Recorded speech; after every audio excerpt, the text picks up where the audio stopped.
Hello friends, Radhe Radhe. Welcome back to my YouTube channel. मैं आ गई हूँ आज आप सबकी favourite story advocate Anjali Awasthi का आज का एपिसोड लेकर।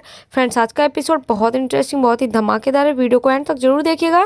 चैनल पर नए हैं, चैनल को सब्सक्राइब कीजिएगा, बेल आइकन को प्रेस करना ना भूलिएगा फ्रेंड्स, ताकि ऐसे इंटरेस्टिंग वीडियो मैं आपके बीच में लेके आती रहूँ।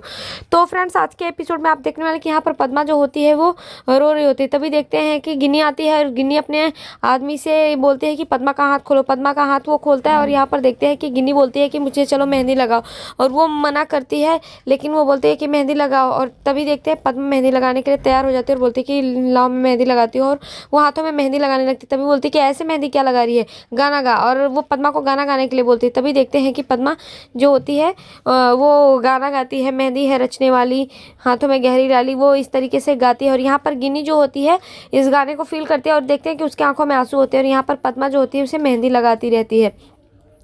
ये सब देख करके वो यहाँ पर जो गिनी होती है बहुत ही खुश होती है और रोती भी रहती है, लेकिन पद्मा को अच्छा नहीं लगता। पद्मा ऐसे मेहंदी लगाने के लिए मना कर देती है और वो रोने लगती है। और तभी देखते हैं कि वो फिर भी रोते रोते मेहंदी लगाती है और फेंक देती है मेहंदी, और वो ज़ोर से चिल्लाती है वकील दीदी। लेकिन वो बोलते हैं कि तेरी वकील दीदी कुछ नहीं कर पाएगी, मैं जाऊंगी और पूरे राजपूत परिवार को बर्बाद कर दूंगी।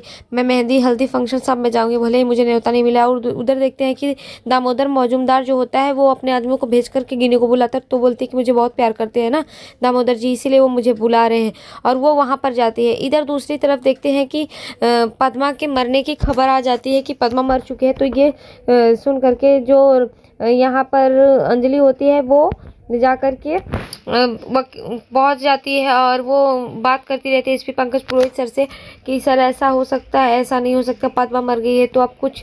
तो वो बोलते हैं कि अब क्या होगा अग्निशिखा, आप क्या करोगे, तुम कैसे रोकोगी, शादी कैसे होगा, क्या कर सकती हो तुम। तो बोलते हैं कि मुझे दरिंदों ने पद्मा को मार दिया है, लेकिन कुछ भी हो मुझे पद्मा चाहिए। इधर दूसरी तरफ देखते हैं कि जो राघव सिंह राजपूत होते हैं वो बाकी सबको बोलते हैं कि हमारे घर में हाई सिक्योरिटी लगा दो, मेरी पोती की शादी नहीं रुकनी चाहिए। पद्मा चली गई तो क्या हुआ, अब वो अंजलि शादी रोकने के लिए ज़रूर आएगी, तो लेकिन वो ऐसा नहीं कर सकती है, क्योंकि मेरे घर में वो अगर माँ के हैसियत से आती है तो आ जाएगी, लेकिन मैं कोई एडवोकेट नहीं घुसने दूंगा। और तभी देखते हैं कि वो अपने भाई को बुलाते हैं और देखते हैं कि वैभव जो होता है वो आता है। तो वो बोलता है कि हाँ भैया मैं हाई सिक्योरिटी लगा दूंगा, बाउंसर गनर शूटर सबको बुला के रख दूंगा और कोई चींटी भी नहीं पर मारेगा। तभी वो बोलते हैं कि हाँ वो यहाँ पर नहीं आएगी, क्योंकि ये मेरी पोती की शादी है और मैं नहीं चाहता कि कुछ ऐसा हो। ये सब सुन करके आरती जो होती है इमोशनल होती है। तभी देखते हैं कि वो राघव सिंह राजपूत पूछते हैं कि वेद क्या तुम प्यार करते हो आरती से। वेद बोलता है हाँ मैं बहुत प्यार करता हूँ। तभी आरती से पूछते हैं आरती तुम, आरती भी बोलते हैं कि हाँ मैं वेद से बहुत प्यार करती हूँ। इधर देखते हैं राघव सिंह राजपूत बोलते हैं कि तो फिर ठीक है, तुम दोनों एक दूसरे से प्यार करते हो और तुम दोनों की शादी हो जाएगी, भले पद्मा हो ना हो। और इस चीज़ का कोई मतलब नहीं, मुझे मालूम है कि अगर पद्मा नहीं रहेगी तो अंजलि जरूर आएगी ये शादी रोकने के लिए, लेकिन मैं ऐसा होने नहीं दूंगा, मैं तुम्हारी शादी करूंगा, तुम्हारी धूमधाम से शादी होगी और सब कुछ रहेगा। इस तरीके से वो सबको बोलते हैं। और यहाँ पर देखते हैं कि वैभव भी बोलता है कि हाँ वो उसे यहाँ आने की कोई ज़रूरत नहीं है। तभी देखते हैं कि यहाँ पर सादिका बोलते हैं कि वो अगर आना चाहती है तो आए, लेकिन वो माँ की हैसियत से आएगी। अगर वो एडवोकेट बनकर आती है तो उसे घर में नहीं घुसने दिया जाएगा, वो घर में नहीं आ सकती है। लेकिन वो बोलते हैं कि आप सब क्या बोल रहे हैं, मेरी माँ के बारे में ऐसा क्यों बोलते हैं दादाजी, क्या मेरी माँ नहीं आएगी। तो बोलते हैं हाँ अगर वो बहू की हैसियत से आती है इस घर में तो आ सकती है, लेकिन वो माँ की हैसियत से आएगी तो आ सकती है, पर यहाँ कोई एडवोकेट नहीं आएगा। इधर दूसरी तरफ देखते हैं कि अंजलि जो होती है वो हैरान होती है और बोलते हैं कि सर मुझे ऐसा नहीं लगता है, मुझे पद्मा चाहिए। तो बोलते हैं लेकिन अग्निशिखा ऐसा होगा कैसे।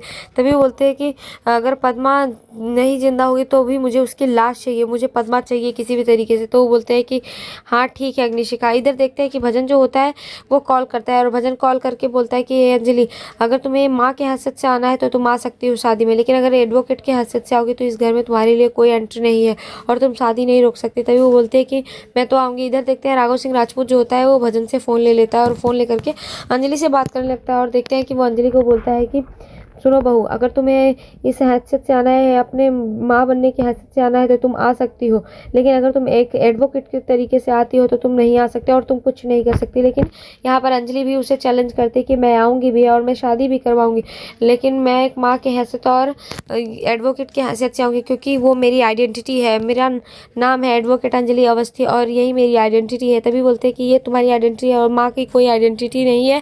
इस तरीके से राघव सिंह राजपूत बोलते हैं। तभी देखते हैं अंजलि बोलती है कि हाँ, वो भी मैं करूँगी, मैं माँ हूँ ना, इसीलिए मैं चाहती हूँ कि कुछ भी ना हो, मैं अपनी बेटी की शादी जरूर करूँगी। इतना देख करके देखते हैं कि वो फ़ोन काट देती है। इधर अभय बोलता है कि क्या हुआ। तभी देखते हैं सादिका जो होती है बोलती है कि हाँ क्यों नहीं, वो आएगी, अगर माँ की हैसियत से आती है तो ठीक है। और ये सब देख करके वो गलत गलत बोलने लगते हैं यहाँ पर। तभी देखते हैं कि अंजलि के बारे में भला बुरा बोलते हैं कि वो ये शादी तोड़ने के लिए कुछ भी कर सकती है, कैसे भी करेगी, पद्मा नहीं आएगी तो वो शादी रोकने के लिए आएगी। तभी देखते हैं यहाँ पर निहारिका चाची जो होते हैं वो बोलते हैं कि ये तुम क्या बोल रही हो, तुम्हें समझ में आ भी रहा है, तो वो इस तरीके से बोलते हैं। तभी देखते हैं कि यहाँ पर जो सानिया होती है वो भी बोलती है कि आप एक माँ बेटी के बीच में जहर क्यों घोल रहे हैं उनके रिश्ते में। और अंजलि यहाँ पर इंतज़ार करती है कि मैं अपनी बेटी की शादी में जाऊँगी और मैं उसका कन्यादान भी करूँगी, उसके अच्छे से विदाई करूँगी। ये सब सुन करके वो यहाँ पर बोलती है और वो बोलते हैं कि सर मुझे उससे पहले पद्मा को ढूंढना होगा। तो बोलते हैं कि लेकिन होगा कैसे, उन लोग खबर फैला चुके हैं कि पद्मा मर चुकी है, पद्मा नहीं। तभी बोलते हैं कि मुझे उनकी लाश तो चाहिए, पद्मा की लाश तो मिलेगी ना मुझे क्रिया के लिए, और मुझे ऐसा नहीं लगता है, मैं जानती हूँ।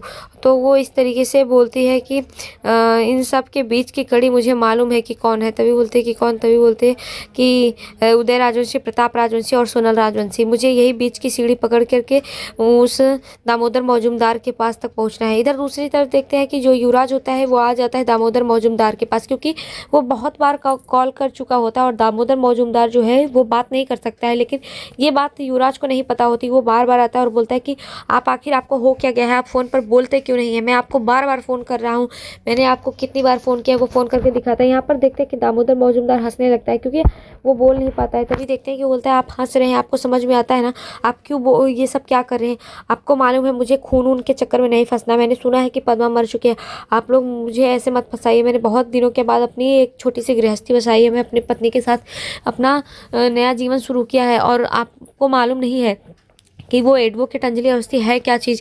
उसके हाथ कानून से भी लंबे हैं और वो मेरा गला तक पकड़ लेगी, इस तरीके से बोलते। तभी देखते हैं कि इतने में दामोदर जो होता है वो गन निकाल लेता है और ये देख कर कि युवराज हैरान हो जाते हैं। तभी देखते हैं कि यहाँ पर गिन्नी आते हैं और गिन्नी बताती है कि वो बोल नहीं सकते, उनकी आवाज़ नहीं चलती, लेकिन उनकी बंदूक चलती है। तो इस तरीके से वो यहाँ पर बताती है। तभी देखते हैं कि ये देख करके फिर भी यहाँ पर दामोदर जो होता है वो गन तान के रखा हुआ होता है। तभी देखते हैं कि वो बोलते हैं कि ये कुछ नहीं कर सकते और घबराओ मत, ये तुम्हें नहीं मारेंगे। तो ये देख करके गिन्नी को देख करके पहली बार युवराज जो होता है शॉक्ड रह जाता है और बोलता है कि गिन्नी सिंह राजपूत। तो बोलते हैं कि रानी मौजूमदार। तभी वो बोलता है कि रानी मौजूमदार ये चल क्या रहा है, मुझे समझ में नहीं आ रहा है। तभी वो बोलते हैं कि मैं राजपूत परिवार को बर्बाद कर दूंगी, छोड़ दूंगी, और किसी को सुख नहीं मिला, मुझे अभय का प्यार नहीं मिला और अंजलि को अमन का प्यार नहीं मिला। उस राजपूत परिवार में मैं किसी को किसी सही नहीं होने दूंगी, मैं नहीं होने दूंगी आरती और वेद की शादी। इस तरीके से वो यहाँ पर बोलती है। तभी देखते हैं कि वो इस बात से हैरान रहता है और बोलता है कि तो ये चल क्या रहा है, मुझे कुछ समझ में नहीं आ रहा है, पद्मा कहाँ है, पद्मा को मार दिया इन लोगों ने। तभी देखते हैं कि गिन्नी बोलती है कि पद्मा है, पद्मा यहीं पर है, और वो पद्मा को बुलाता है और पद्मा देखती है युवराज को और युवराज पद्मा को देख के शॉक्ड हो जाता है। इधर देखते हैं कि आरती जो होती है वो बहुत ही परेशान होती है, आरती उदास भी होती है। तभी देखते हैं कि वहाँ पर सानिया आती है और आरती को समझाती है कि आरती तुम परेशान मत हो, ऐसा कुछ नहीं होगा, सब धूमधाम से होगा, 2 दिन में तुम्हारी शादी, हल्दी, मेहंदी, फंक्शन सब अच्छे से होगा, तुम टेंशन मत लो, सब कुछ सही हो जाएगा, तुम इस तरीके से परेशान मत हो। इधर दूसरी तरफ देखते हैं कि युवराज जो होता है वो भी वहाँ पर पहुँचा होता है और इतने में देखते हैं कि गिन्नी के पास अंजलि फ़ोन करती है और बोलती है सुन दीदी, पद्मा कहाँ है, मुझे पद्मा चाहिए। तो बोलते हैं कि मार दिया पद्मा को, पद्मा मर चुकी है। तभी बोलते हैं कि मुझे पद्मा की लाश चाहिए। तो बोलते हैं कि क्या बात कर रही है। तभी बोलते हैं कि हाँ मैं पद्मा की लाश चाहती हूँ क्योंकि मुझे अंतिम क्रिया करनी है। तो वो बोलते हैं कि फेंक दिया, पानी में फेंक दिया। तभी बोलते हैं कि इतना तो मुझे भी पता है दीदी कि तू ऐसा नहीं कर सकती है, तू पद्मा को नहीं फेंक सकती है, मुझे सब मालूम है। तभी देखते हैं यहाँ पर पद्मा को कुछ आदमी आदमी लोग पकड़े होते हैं। तभी पद्मा आवाज़ देती है कि वकील दीदी मैं यहाँ हूँ, मैं जिंदा हूँ। ये सुन करके यहाँ पर जैसे ही बोलती है पद्मा तो उसका मुंह दबा दिया जाता है। और कुछ आदमी होते हैं जो कि उसका मुंह दबा देते हैं। और यहाँ पर देखते हैं कि तभी गिन्नी जो होती है फ़ोन काट देती है और पद्मा का आवाज़ सुन करके वो एसपी पंकज पुरोहित सर को बताती है कि सर पद्मा जिंदा है और मैंने ये आवाज़ सुनी है। और तभी बोलते हैं कि मुझे अब इस बीच की कड़ी को पकड़ना होगा और पद्मा को बचाने के लिए, पद्मा के तक जाने के लिए मुझे बीच की कड़ी चुनना होगा। तभी बोलते हैं कि कौन, तभी वो बताती है मुझे कुसुमगंज जाना होगा, सोनल राजवंशी, प्रताप राजवंशी और उदय राजवंशी को पकड़ के लाना होगा। तभी देखते हैं कि एसपी पंकज पुरोहित उनकी बात मान जाते हैं और देखते हैं कि वो लोग राजवंशी के परिवार के घर में पहुंच जाते हैं। और यहाँ पर देखते हैं उदय राजवंशी को बहुत मारते हैं एसपी पंकज पुरोहित सर और उसे मार करके पूछने लगते हैं कि बताओ पद्मा कहाँ है। इधर अंजलि भी जो होती है वो भी प्रताप राजवंशी को बोलती है कि बताओ पद्मा कहाँ है। सोनल को भी बोलते हैं और सोनल को एक चाटा खींच कर मारती है। तभी देखते हैं सोनल बोलती है कि आप मुझे ऐसा नहीं मार सकते, आप ये गैर कानूनी है। तभी बोलती है कि ये गैर कानूनी नहीं है क्या, पद्मा कहाँ है, तुम लोग क्या करते हो, मैं सब तुम लोगों के बारे में जानती हूँ और तुम बताओ कि पद्मा कहाँ है, नहीं तो मैं छोड़ूंगी नहीं, मैं अपनी बेटी की शादी तो होने दूंगी। क्योंकि राजवंशी परिवार में राजपूत परिवार की बेटी जो है वो यहाँ पर आ रही है और उसकी शादी है, तो मैं अपनी बेटी की शादी के लिए कुछ भी कर सकती हूँ, मैं अपनी बेटी की खुशी के लिए कुछ भी कर सकती हूँ, चाहे उसके लिए मुझे मेरी जान भी देनी पड़े। और मैं अपने परिवार को दुखी नहीं देख सकती, मैं खुश देखना चाहती हूँ, ये सब बोलती है। तभी देखते हैं कि वो बोलती है कि सर शूट कर दीजिए, इन्हें नहीं बता रहे हैं। तभी देखते हैं कि उदय राजवंशी जो होता है वो डर जाता है और बोलता है कि नहीं नहीं आप ऐसा कुछ मत करिए, मैं बताता हूँ ना, मैं बोलता हूँ पद्मा कहाँ है। और वो पद्मा के बारे में बताता है कि वो वहाँ पर जा चुकी है रानी मौजूमदार और दामोदर मौजूमदार के पास। वो इस तरीके से बोलते, तभी बोलते कि मुझे जल्दी से फ़ोन करो और वो वीडियो कॉल करने लगता है। यहाँ पर अंजलि पूछती कि आप वीडियो कॉल क्यों कर रहे हैं। तभी वो बोलते हैं कि वो बोल नहीं पाते, बात नहीं कर पाते, इसलिए मुझे वीडियो कॉल करना पड़ा। और वो दामोदर के पास फ़ोन करते, तभी दामोदर जो होता है वो फ़ोन उठाता है। तो यहाँ पर उदय राजवंशी पूछता है कि पद्मा कहाँ है, आप ये क्या कर रहे हैं, मैं झूठ केस में नहीं फंसना चाहता हूँ खून के, आप ऐसा मत कीजिए, मुझे बताइए कि पद्मा कहाँ है। तभी मैंने सुना कि आप मार दिए हैं। तभी देखते हैं दामोदर बोलता है कि नहीं पद्मा है। और यहाँ पर गिन्नी ले लेती है फ़ोन और बोलती है कि पद्मा जिंदा है। तभी वो बोलते हैं कि लेकिन ऐसा अफवाह क्यों फैला, जो कहाँ है पद्मा। तो बोलती है कि वो एक सीक्रेट जगह पे है और वो जगह का नाम बताती है। ये सब अंजलि सुन लेती है। तभी देखते हैं कि वो और बात करने की कोशिश करता है। इतने में देखते हैं कि वहाँ पर बहस हो जाती है और कैमरा जो होता है घूम जाता है और गिन्नी जो होती है उसको अंजलि देख लेती है और अंजलि को भी गिन्नी देख लेती है। तभी बोलते हैं कि अंजलि तू, तो वो बोलते हैं कि दीदी बता पद्मा कहाँ है। और इतने में देखते हैं कि वो घबरा जाती है और फ़ोन काट लेती है। यहाँ पर देखते हैं कि अंजलि को पता चल चुका होता है कि गिन्नी कहाँ है। तभी वो बोलते हैं कि मुझे सब कुछ पता चल चुका है सर, आप चलिए, हमें वहाँ पर जाना पड़ेगा और जल्द ही पता लगाना पड़ेगा कि कहाँ पर है पद्मा और हमें पद्मा को किसी भी हाल में लेके आना पड़ेगा। तभी देखते हैं वो युवराज ठाकुर को भी देख लेती है वहाँ पर और वो महक के पास फ़ोन करती है और महक के पास फ़ोन करके अंजलि जो होती है पूछती है कि महक बताओ युवराज क्या है। तभी बोलती है कि पता नहीं भाभी वो कहाँ पर गए हैं, क्या हुआ। तभी बोलती है तुम हल्दी के फंक्शन में आ रहे हो ना। तो यहाँ पर वहाँ बोलते हैं कि मैं फंक्शन में आ रही हूँ। इतना बोल करके देखते हैं कि अंजलि बोलती है ठीक है फिर फंक्शन में आना और वो फ़ोन कट कर देती है। और ये सब यहाँ पर जो कली होती है वो सब कुछ सुन लेती है और कली को बहुत गुस्सा आता है क्योंकि अंजलि ने बोला होता है कि ये शादी तो होकर रहेगी, ये शादी कभी नहीं रुकेगी और पद्मा को भी वो लेकर आएगी। और ये सब सुन करके वो यहाँ पर नाटक करते हुए रोती है और बोलते हैं कि मैं ऐसा होने नहीं दूंगी क्योंकि जो वेद हैं वो मेरे ही हैं। इस तरीके से वो रोते हैं। तभी देखते शादी का फ़ोन करते हैं और बोलते हैं कि आ रही हो ना तुम। तभी बोलते हैं कि क्या फ़र्क पड़ता है, आप लोग तो वहाँ पर फंक्शन मना रहे हो ना, मैं छोड़ूंगी नहीं। तभी बोलते हैं कि आओ ना, जब शादी में दो दुल्हन है तो हल्दी मेहंदी सब अटेंड करना होगा ना, तुम्हें आना पड़ेगा। तो इस तरीके से वो उसे इन्वाइट करते हैं शादी का जो होती है और वो यहाँ पर कली को अपने घर पे आने के लिए बोलती है। तो आज के एपिसोड में इतना ही फ्रेंड्स, मिलते हैं आपसे नेक्स्ट एपिसोड में जहाँ पर देखेंगे कि अब अंजलि को पता चल चुका है और वो वहाँ पर जाएगी और पता करेगी।